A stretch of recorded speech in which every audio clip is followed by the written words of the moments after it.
So, good morning. My name is Lindsay. I work at the Community Sector Council, Newfoundland and Labrador. I'm the Director of Community Vitality, Innovation, and Research, and then that's a mouthful, so I like to abbreviate it by Director of Cool Things. And one of the variety of things that I get to do is a Coffees On program. This space is usually a monthly virtual call to make it accessible across the entire province of Newfoundland and Labrador. And we often host community resources that pertain to the social determinants of health and well-being and poverty reduction. Um, so without further ado, because we keep these short and sweet, because we know that community sector folks are often pulled in a million directions, and there are so many wonderful services and programs that our clients can access. So either you have a coffee or your herbal tea or your water.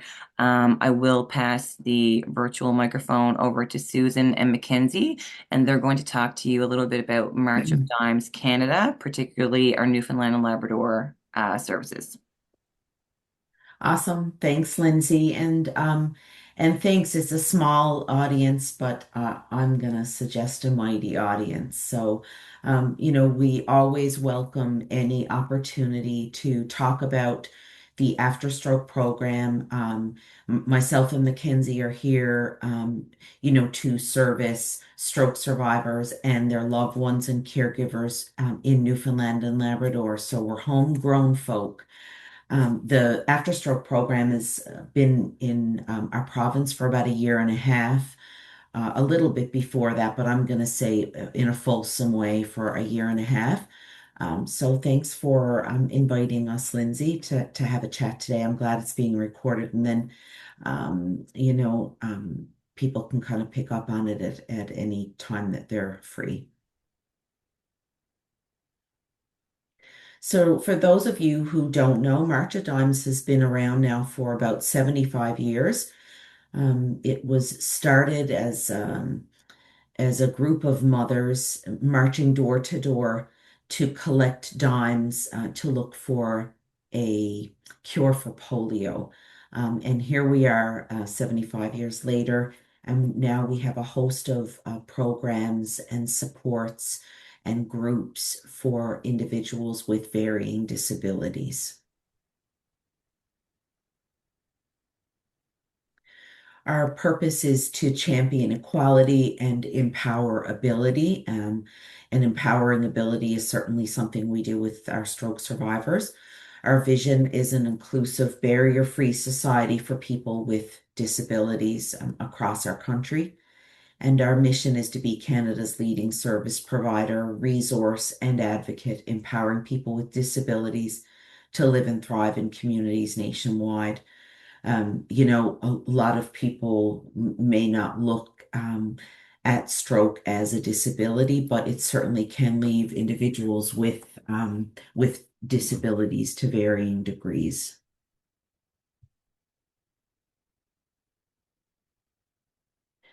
An organization that started out looking for a cure for polio now has, we now have a host of programs and kind of branches off the tree that we dip our toes into. So we have brain injury services, we have supportive housing programs. We have a supportive housing home here in Newfoundland for individuals with cognitive impairment and acquired brain injury, and that's in Kilbride. We are disability advocates, and we also encourage stroke survivors to be their own advocates.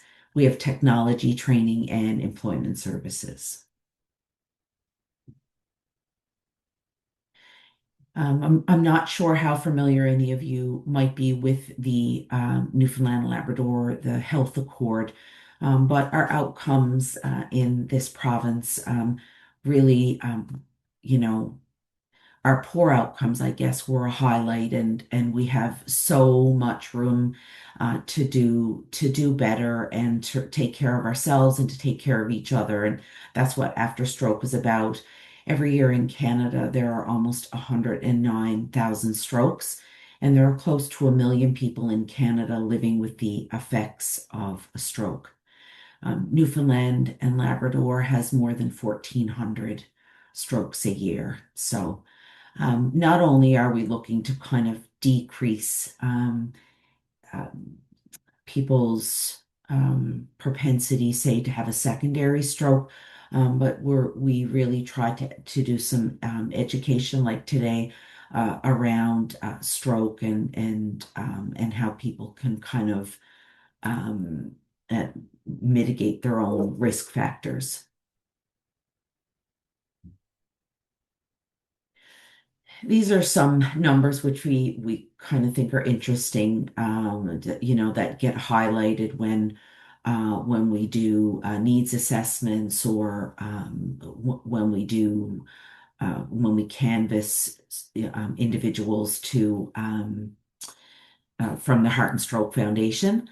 But half of all stroke survivors will need help with their activities of daily living. So that can be something as simple as getting dressed, their own hygiene, making a cup of tea, showering, getting groceries, all of those things.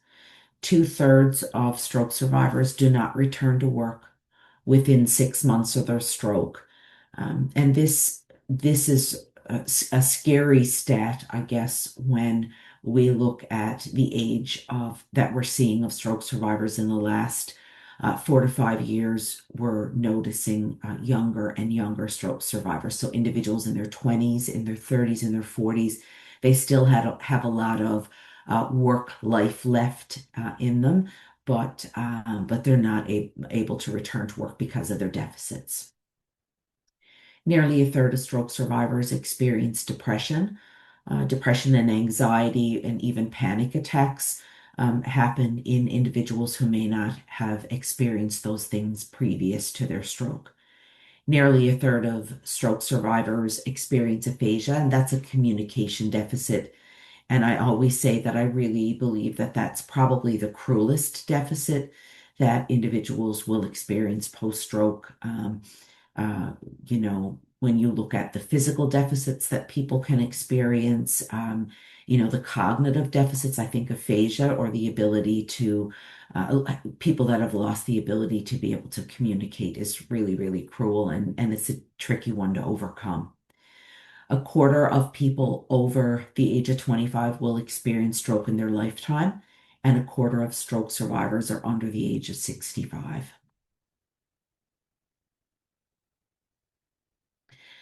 So having said all this, it's not to be a Debbie Downer or to be negative that the numbers 1,400 strokes in Newfoundland and Labrador a year, 1 million people living with the deficits of stroke, and 109,000 strokes in Canada.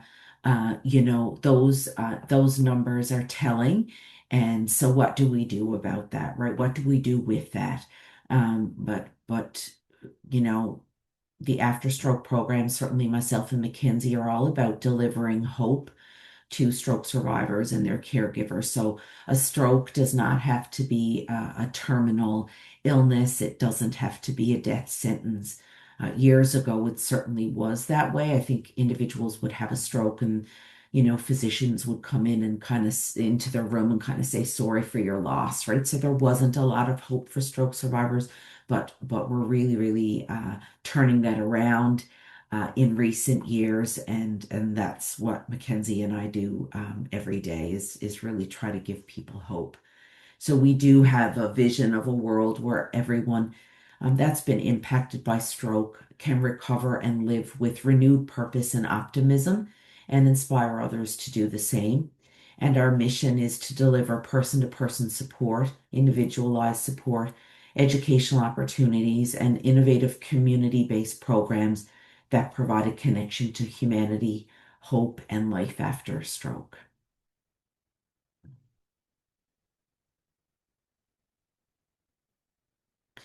So, what is after stroke? After stroke is a personalized approach to supporting stroke survivors and their families and their loved ones. And it really is about, what does that individual need? What is it that they're struggling with? What can I support them with? What's in their home community that I can connect them with, and then what do we as an organization have internally that we can that may be suitable for them and that I can connect them with.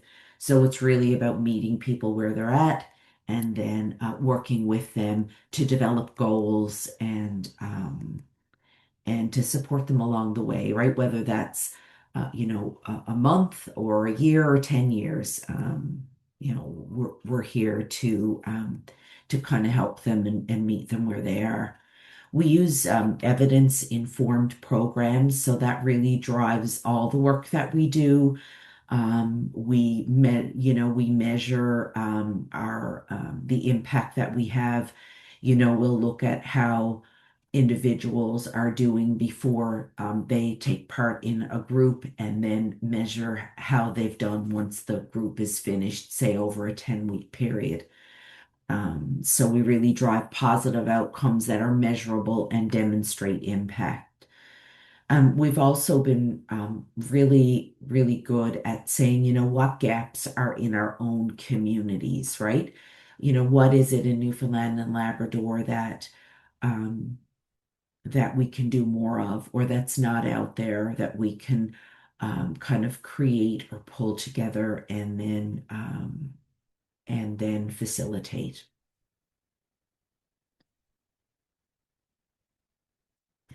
So again, the after stroke program is about personalized support. So I am the after stroke coordinator for Newfoundland and Labrador. There's just one of me and there's just one of Mackenzie for our province. So when individuals are referred to our program, then it is me that would reach out to them. So they have a Newfoundlander and Labradorian reaching out to them and saying, "Hey, I've heard that you've just been dealt a pretty big blow, or you've had a medical episode. What can we do to support you and make you feel less overwhelmed? And what can we do to improve the outcomes that in the areas that you're having challenges?" We have a speech and communication programs. So we have an Aphasia Peer Connect, which is really a drop-in group, drop-in virtual group where individuals that have communication deficits can log on to a Zoom call and really see and chat and be there with other people who are going through exactly the same things that they are. It's a safe place for them to be able to practice their communication, right? If I've had a stroke and I have communication deficits, maybe something as simple as a Tim Hortons order is completely overwhelming for me, right? It wasn't yesterday, but it is today. So it's a safe place for them to be able to practice their speech. And we also are really proud about a new program that we launched in the fall of 2025 called Stronger Together. That is a program facilitated by a speech language pathologist out of Dalhousie University. She's amazing.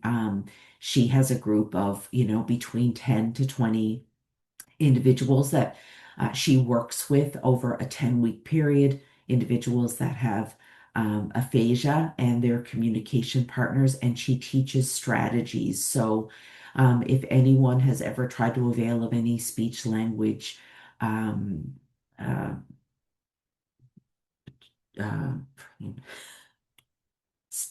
I'm having a stroke. Speech language pathologists in the province, you know that there are wait lists. You know that to go privately is very, very costly. And then we're also geographically spread out, right? So you have people in rural areas who go home with a communication deficit, and then they say, well, now what? I still can't speak. My speech is garbled. I can't find the words, all those things. So the SLP that facilitates this program works with them to develop strategies. We're going to be offering another cohort in the next week or so, I believe it begins, and that's a 10-week program. We offer a lot of peer support, so you know, so often when I'm speaking with stroke survivors, they'll say, well, I don't know anybody else that's had a stroke, or I don't know anybody else that had a stroke and was impacted in this way, right? Peer support is so, so important. Feeling connected to people who know what you're going through, are mudding along in the waters, just like you are, is really important to people feeling well and feeling like they can do it, to have a sense of friendship and connectivity. So we have a young person's support group, young stroke survivor support group. We have a wisdom circle. We have a caregiver support group. We have a support group for life partners, because sometimes the caregiver and the life partner are different people. And then we have some in-person options, which Mackenzie will chat about in a bit. We have exercise and movement programs. So our virtual exercise programs are very popular. Those are done via Zoom. They're done in a seated position. We have three different levels based on the deficit that you may have. And that's, I think that the virtual exercise is a really great thing, especially in Atlantic Canada, when our weather, is what it is in the fall and winter months, and people, have a tendency to get out less, right? Exercise and movement is so, so important.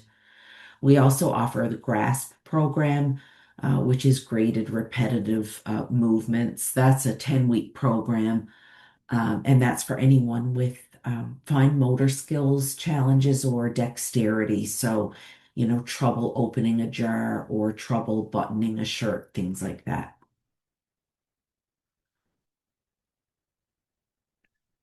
We have education programs. So today, for example, we have an Ask an Expert.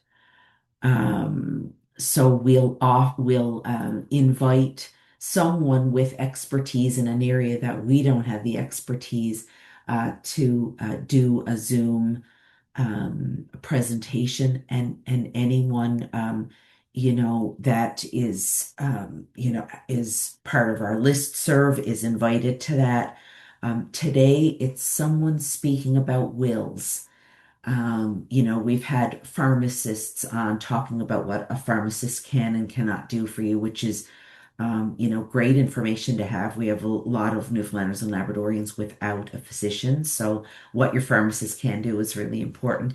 We had someone on from Service Canada talking about like disability tax credit, short-term disability, those things. So again, experts in fields that we're not experts in, we invite them in. So that's once a month. We're now offering a brand new program. It's called Life After Stroke. So years ago, the Heart and Stroke Foundation um, offered a program, Living with Stroke. They don't do that anymore. The Heart and Stroke Foundation are really more about doing studies, about backing research, things like that. They're not community based anymore, which is what we are. So Life After Stroke is an education and self-management program, a 10-week program, um, where individuals learn, for example, how to prevent a secondary stroke. There's a module on parenting after a stroke or returning to work, advocating for yourself. We have skill development, so those programs are really about relearning or practicing, um, skills, and to allow people to have a bit more autonomy and a sense of independence. We have a mental health program, which we always offer to an Atlantic cohort. It was a program called that was developed by the Canadian Mental Health Association. So we're not just pulling things out of our ears. The programs that we offer, we put those together in partnership with folks who know what they're talking about. Like the Life After Stroke was developed in concert with the Toronto Stroke Network. So we worked with them to develop that program. Living Life to the Full was developed with the Canadian Mental Health Association. That's for any stroke survivors who are suffering from depression, anxiety, or panic attacks. That's a 10-week program.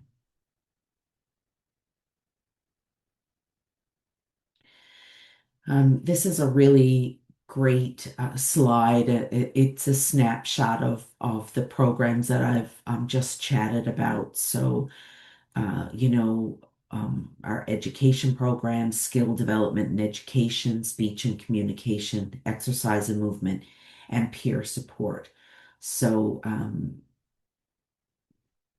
this maybe we can send this slide on to Lindsay. Mackenzie, I think it's really good to kind of for anyone to have posted up or kind of in their back pocket if you know of a stroke survivor. This is a good snapshot of all the good things that we have going on that we offer.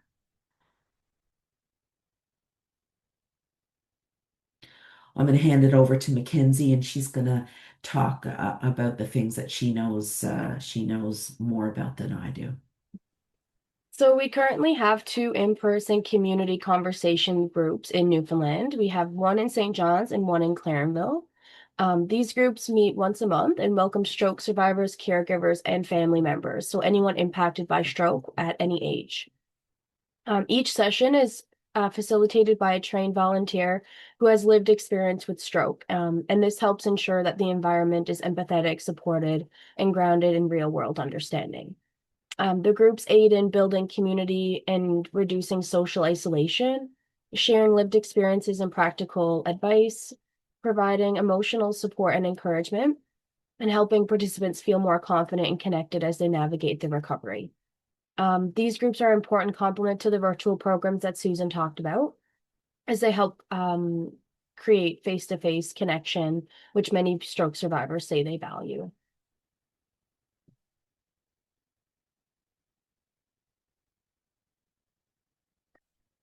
So we have a program called Hospital Peer Connections.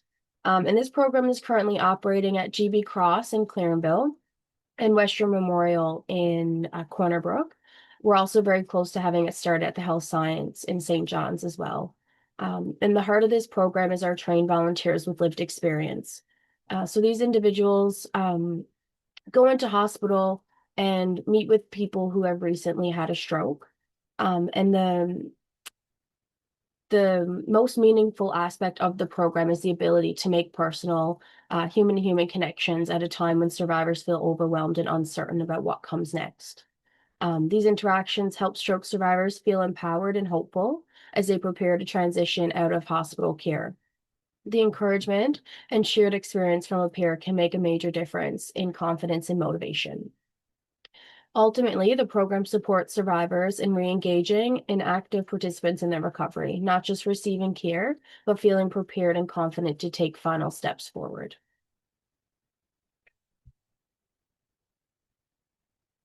So if anyone's interested in volunteering, you must be 18 years of age, and this just helps ensure individuals have the maturity and life experience needed for the peer support roles.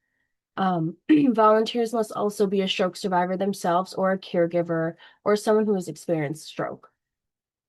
This lived experience is essential as it allows volunteers to connect meaningfully with participants and offer genuine empathy.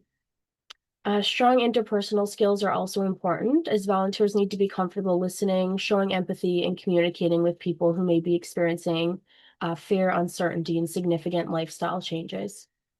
And finally, we look for people who are self-dedicated and able to work independently. While training and support are always available, volunteers often engage with participants one-on-one or in small groups So confidence and comfort operating independently are key. And these requirements help us ensure that every volunteer is well equipped to provide compassionate, meaningful support to stroke survivors and their families. If you know of anyone who might be interested in volunteering, please feel free to pass along my contact info that will be listed at the end. Back to Susan. Thanks, Mackenzie. Um, it's important to note that criteria for involvement is simply that you're a stroke survivor, a caregiver of a stroke survivor, or a family member. It doesn't matter how long ago you had your stroke.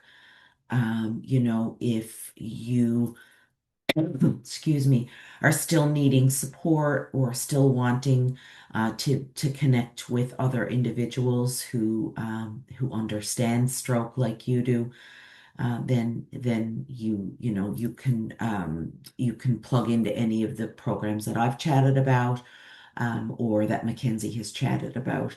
You can join at any time. And I think it's important to note too that, there are some caregivers that I have on my caseload, but the stroke survivor may not be on my caseload. So I don't have to have one in order to have the other, right?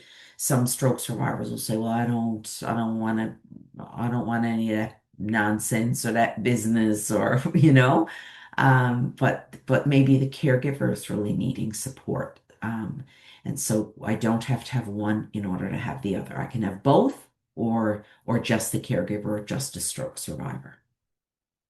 And support is available by phone or online. I would certainly encourage anyone who's looking for more information to go to afterstroke.ca and have a poke around our website to see all the things that Mackenzie and I are talking about today.